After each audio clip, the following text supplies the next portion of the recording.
Welcome to the Game of Thrones podcast, the officially unofficial podcast for Game of Thrones on HBO. I'm Jim. I'm Aaron. And today we're talking, we just watched Season 7, Episode 5, titled Eastwatch. Aaron, what'd you think?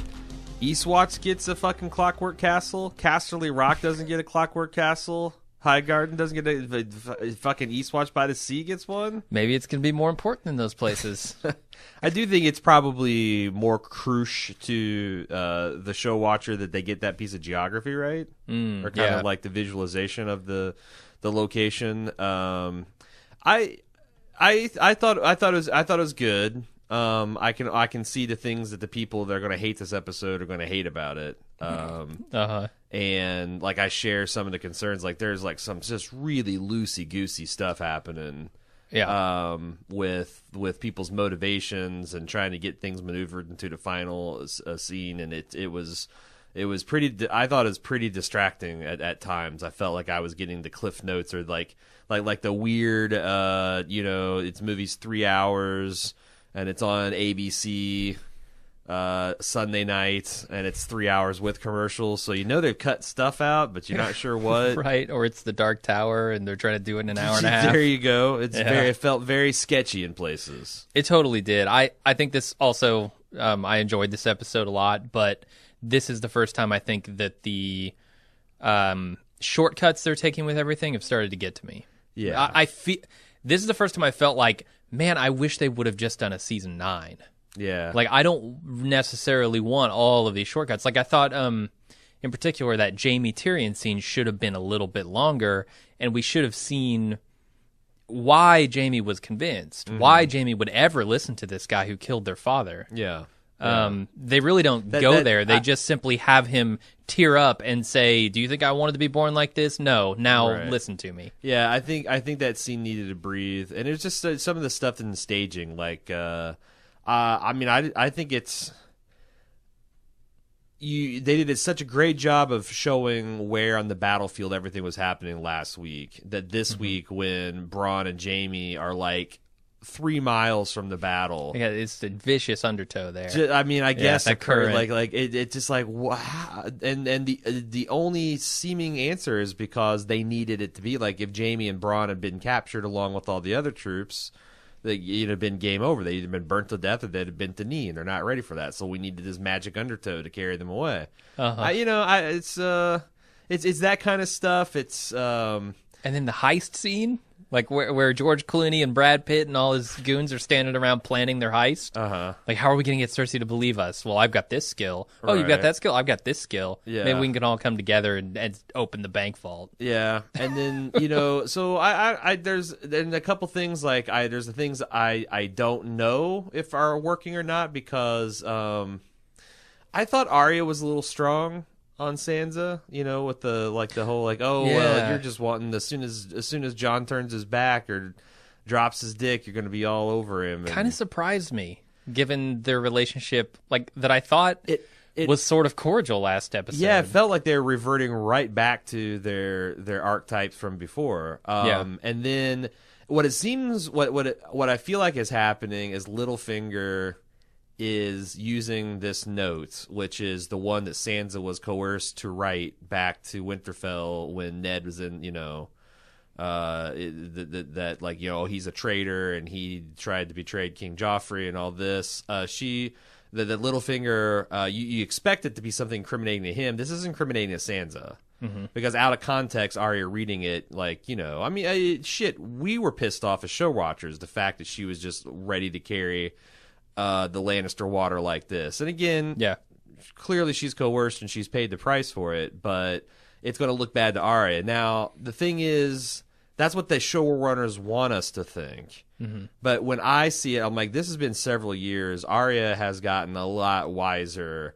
If she lets Littlefinger bamboozle her like this, I don't know what I'm going to do. She's bamboozled Littlefinger. Yeah, I do too. No. I mean, she thinks she's bamboozled him, right? Like she thinks he's I'm hoping unaware she of her. Sees through this because just the way it was staged, just I don't know. I just felt very like this is not a master sleuth and sneak and. I don't know. I didn't have problems with that. Oh, really? No, I sort of liked that. Although Do you think that Littlefinger? Do you because I watched that, I actually rewound it to see what was on the scroll to make sure. I thought I did too. Yeah, I had to pause it. And then I thought that on her face there was something knowing about like I'm being manipulated by Littlefinger. He's trying to, or this is kind of juvenile. I don't know. I'm hoping that's what it is, because if she comes crazy at Sansa over this message, I'm gonna be like, oh my god, yeah, this is gonna feel tedious, because I feel like Arya should be smarter than this, right? And she should suspect the double play, underhanded stuff from Littlefinger. From that guy, yeah, certainly. If this was Jon doing this, perhaps not. But I'm not sure, because I also would believe, because the Double Ds have been kind of tone deaf on these characters, I would totally believe that they're just going to have this stupid drama between the two sisters too. Yeah, and I'll tell you another thing I'm not super thrilled about: fucking Cersei being pregnant. No, why not? I just who cares? I don't Jamie cares. That's the important thing. Here's the thing. I'm not even sure she is pregnant, honestly. I don't know what to think about Jamie Lannister, the character in this TV show.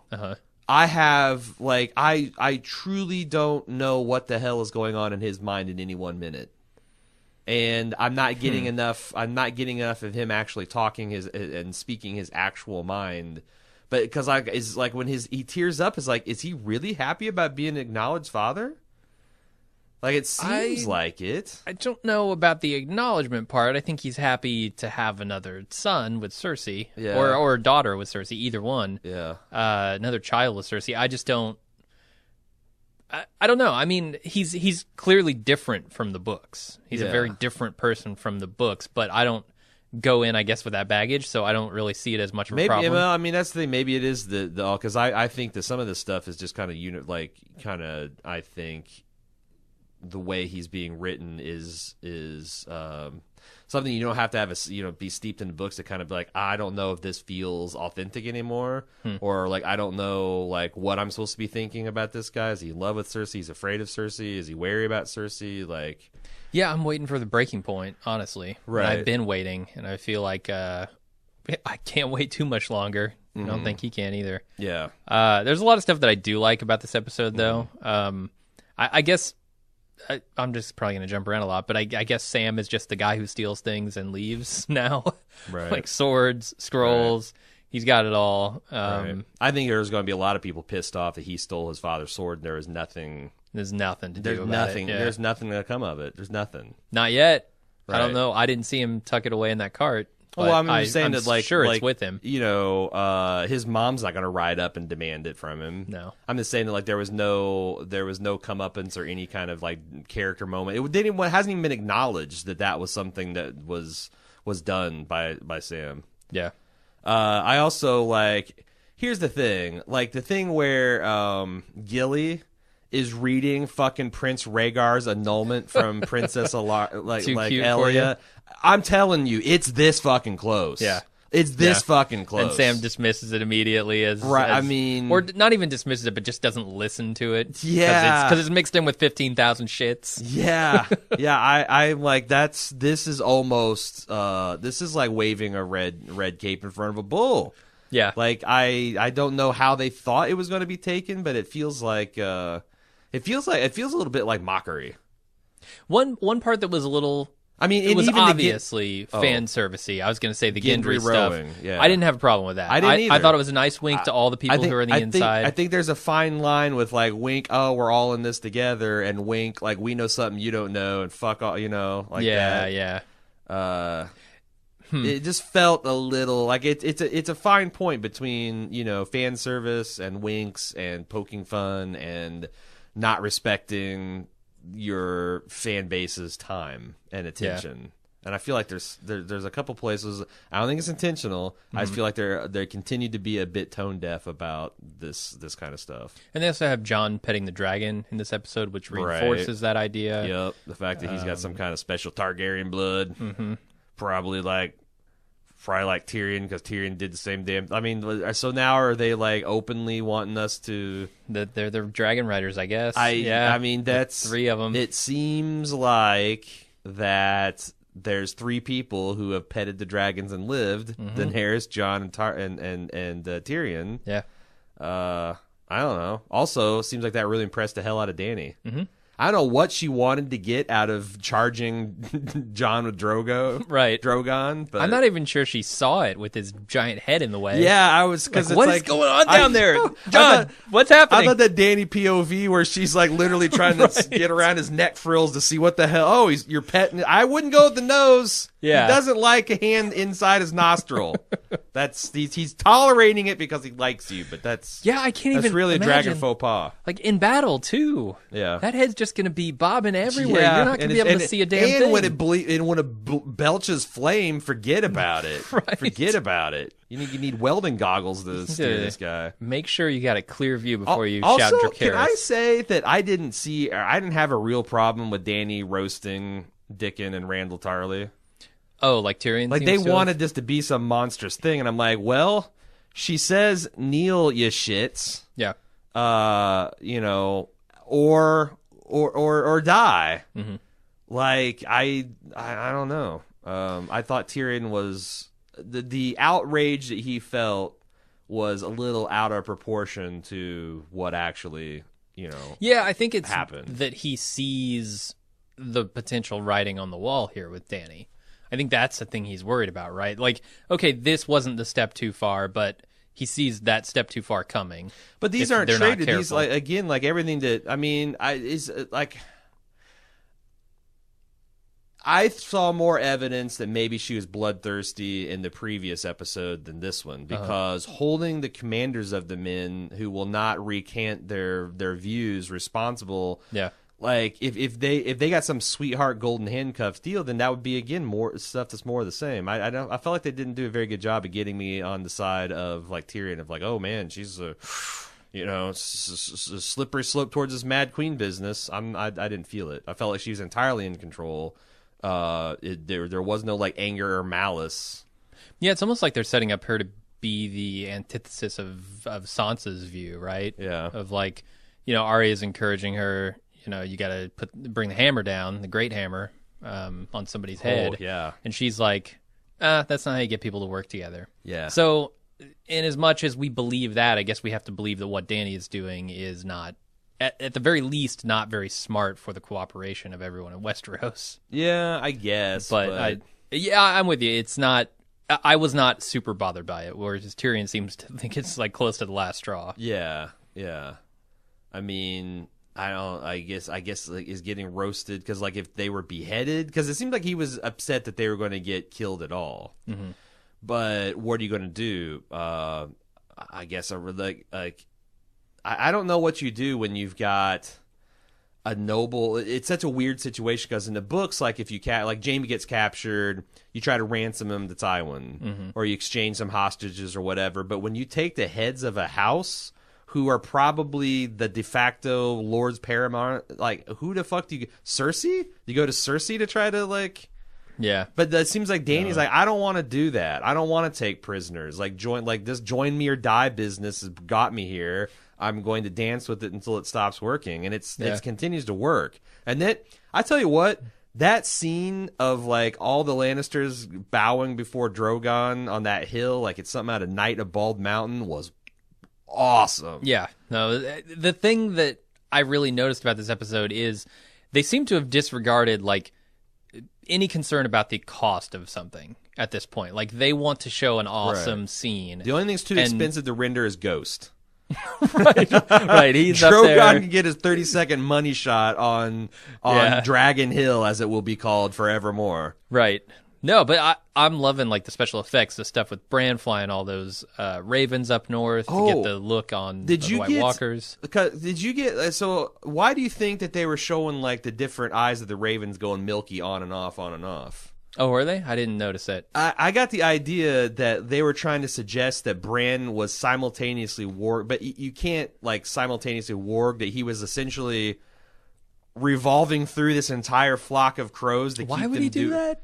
Because he wants a whole flock. How many fucking crows do you need to see? That's true. How many crows? Yeah, that's a good question. But I got the idea like they were trying to suggest how powerful he was because he was like essentially time sharing his mind across all these crows. Right. But then you didn't get that, so maybe I'm wrong. But I couldn't figure out why they kept on showing the eyes go milky and clear, milky and clear, milky and clear. Yeah.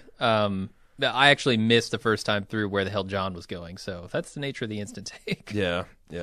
What else do you want to talk about? I mean, there are a lot of returns, right? Like Jorah returns to Dany's service, Gendry returns, which I thought was... Yeah, I'm like, okay, he just went back to King's Landing?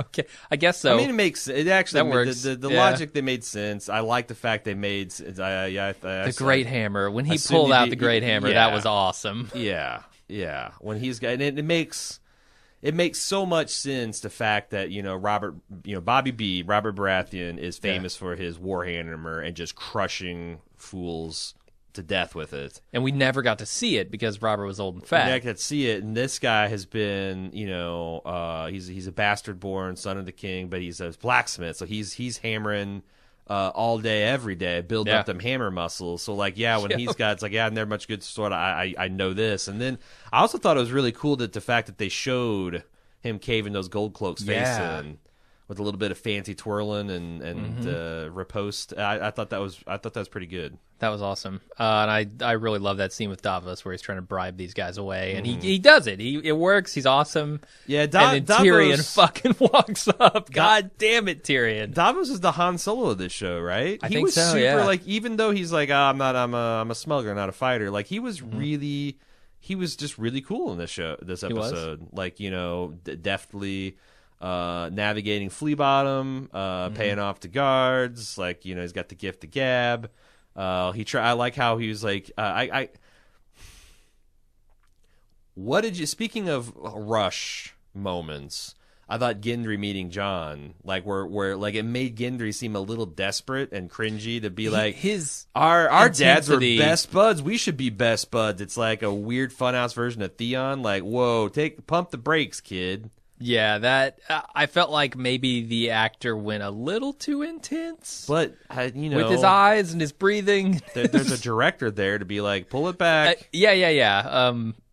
He probably, the director should have said maybe down one notch, take it from 11 to 10. I mean, here's the thing, I feel like that maybe this is something that maybe it could have used some more time to breathe. Maybe he listens to Davos and sticks with this story, and then over a couple of days worth of voyaging to Eastwatch, him and Jon kind of bond, or I don't know, but it just felt like everything happened too quick. It was very, very accelerated. I love the basic idea of that scene though. That these are two men whose fathers were best friends, right, and now they're meeting, and it can happen again. Yeah, and I think that I'm actually super surprised Gendry's came back this late to play what looks like, just from the dialogue, a pivotal role, because now I'm kind of expecting him to be kind of like that Robert Baratheon figure. Although maybe he'll just be cannon fodder. They're building him up in our minds, so it'll hurt when he dies inevitably. Yeah. The one person I'm pretty sure can't die right now is Tormund.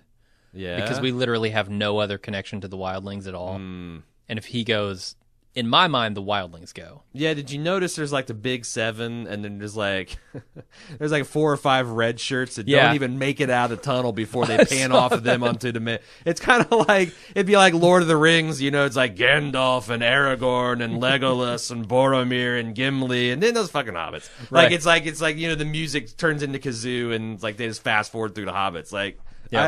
I don't know who these red shirt wildling hobbits are, but they gonna die. They are. Don't get a don't look up their names. Don't print any Teen Beat, Tiger Beat posters of them. They gonna die.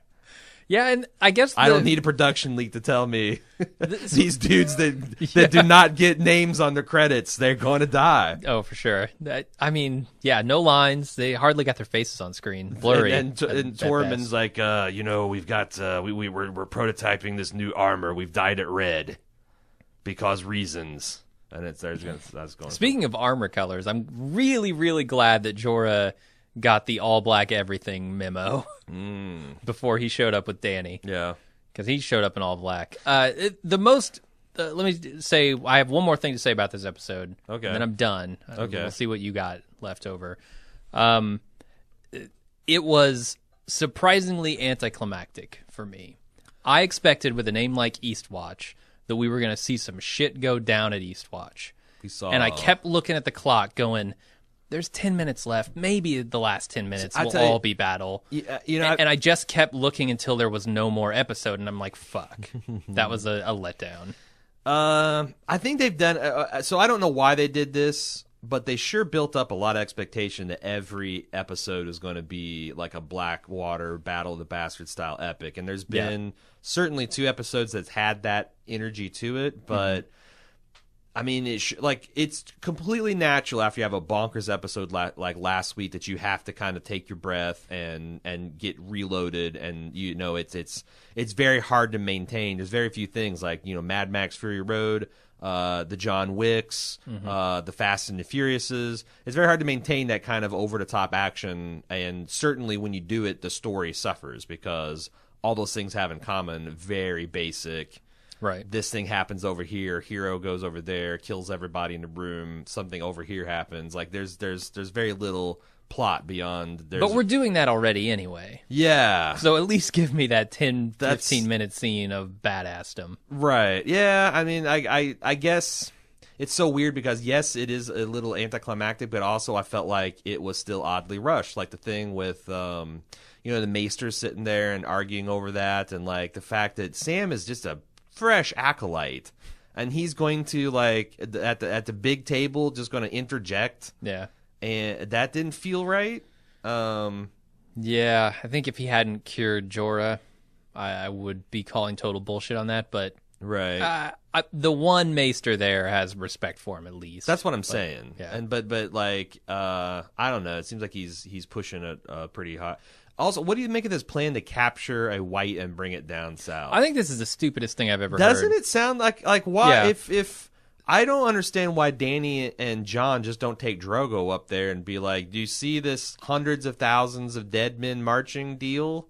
See, real. If you want to grab down and have Drogon grab a handful of these guys, sure, fly them back, throw one clawful on King's Landing, throw the other clawful on Dragonstone, and everyone that needs to be convinced will be convinced. Like, done deal. Yeah, you want to use your dragons anyway. Right. Come on. Right. Why are we sending, our biggest badasses with very little escort? I also think it's a plan that just plain doesn't work. Cersei doesn't give a fuck. If anything, Cersei's going to say, great, that's one enemy that's going to sandwich you between us. So he's essentially trying to convince Dany. And I just don't understand why. At this point, like, what would have hurt Dany to just go up there with her dragons and check it out?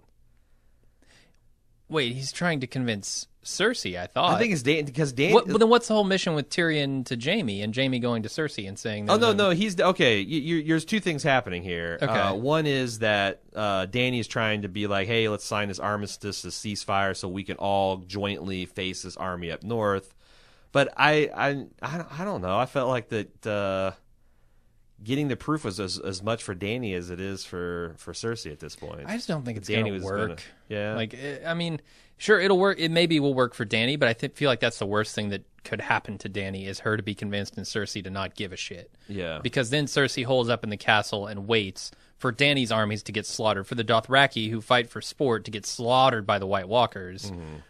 And dwindle their numbers, and now you've only got an army of 10,000 dudes to their 10,000. The other thing about the Dothraki is I feel like they're going to be useless up north anyway. Yeah. Like, they have no cold weather clothes at all. Yeah. They're running around in muscle shirts and cargo shorts and flip-flops, essentially. Yeah. And honestly, the Unsullied don't either. Mm-hmm. These are warm weather equipped troops, but here's the thing: like as I'm raising this concern, I can see a podcast in the future where I'm trying to backpedal and like, well, I guess the Double D's, they need a Dothraki up there, and probably in the books there'll be the epic sheep shearing of the winter of. The 302 AC and low many sheep gave their lives to outfit the Dothraki and their snuggly parkas. See, the problem, but they're not going to do it on the show, and I'm going to look like a fucking idiot because they're going to be Dothraki in leather vests up there, and beheading White Walkers left and right. Yeah. and not getting frostbit dicks. So I shouldn't invest that much in it. Also, there aren't that many black sheep to go around, and they can't wear white. So I mean, couldn't they? Like maybe that'll be not with Danny's after crew. the Long Night Part 2, Electric Boogaloo. It'll be the White Brothers. White Brothers, and they'll be all in their snuggly cotton parkas. They'll be white as snow. They'll no longer be the black crows. I don't know. I mostly enjoyed this episode. I think there was a lot to like, but a lot of shortcuts taken, and felt a little anticlimactic given the name for me. Yeah, and I know that's there's a lot of shortcuts taken. It's hard to say what you'd do better because number one, we don't know what the rest of the season's going to be. I give this thing another fucking year. George isn't going to beat you to the finish line. Right. Just take your fucking time. You're making millions of dollars off this thing. Take your time. It's my impression that this wanting to get it done in 8 seasons is more a Double D thing than an HBO thing. Yeah. Which there's been, there's it's funny. There's like this, like we joked about in the preview guide. There's like a fucking nerd civil war going on in some of these subreddits where someone started an article last week that's essentially been my thesis for a while that like, hey, you can't play in the Double Ds because they didn't sign up to adapt fan fiction. Sure.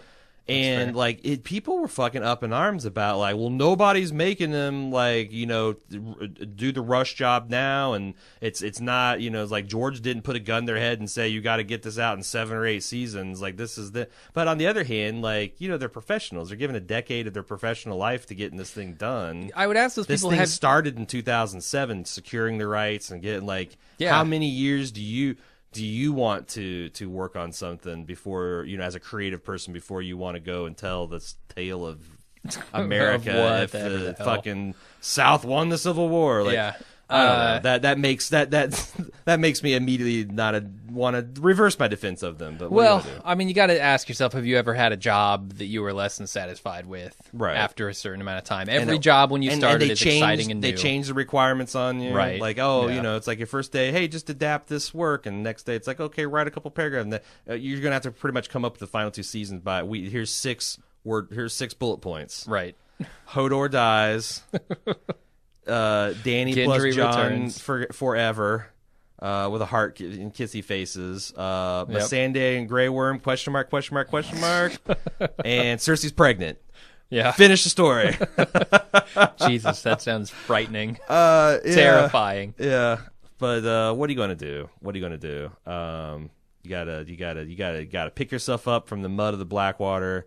You gotta shine up your armor, and you gotta get ready for next week because there's more dragons coming. I don't know. There sure are. All right. So if you'd like to send us feedback for the main podcast, you can do so, as always, at GameOfThrones@baldmove.com. You can also go on our forums.baldmove.com, where people are having discussions all over the place about Game of Thrones right now. You can join in on that. Follow along on all social media, Facebook, Twitter, Instagram, /@baldmove, where it makes respective sense. Okay, all the ads. All the slashes. moves. Yeah. And we will see you Tuesday for the No Holds Barred recap feedback extravaganza. Until then, I'm Aaron. And I'm Jim. See ya. Hey, I want to tell you about the club before we go, club.baldmove.com. You might ask yourself, how can these guys get out 3 podcasts with Game of Thrones in addition to all the other podcasts they make at baldmove.com? Well, the answer is we do this for a full-time job, and we enjoy direct listener support. A way for you to transfer your dollars into listening enjoyment. And not only do you help keep the bits flowing around here, but you get a lot of stuff for yourself. There's ad-free feeds. There's tons of exclusive bonus video and audio content. Heck, you could have been watching us record this podcast on the video feed of the live recording. How can you get an instant take any more instanter than, unless you're Bran and you travel back into the time where Hodor got turned into Hodor during the taping of a live podcast. You being Hodor in this situation, I would right? be, yeah. Like one of these days, I'm gonna not be able to say anything about Hodor, and it's gonna really change the dynamics of the podcast. By then, that Photoshop or that Adobe Audition plugin will be available, and I'll just take your old words, just translate it. You can type Stephen Hawking me. Yeah. All right, but until then, we need. See, that's where all this club money's going, into the research necessary to make a artificial Aaron construct to survive the imminent Hodoring. I'm going to be who's Hodoring me? Is Bran? No, it's an audience member. Audience members? Yeah. It's a listener who decided they didn't want to sign up for the club. It's coming through their ear pods into their iPods over the internet, and I'm going to get Hodored retrospectively. But in the meantime, you can go to club.baldmove.com and try to forestall that, I guess, is the narrative fiction we're weaving here. Hey, man, you set this up. It's $5 bones a month. You either give it to us or you don't. Club.baldmove.com.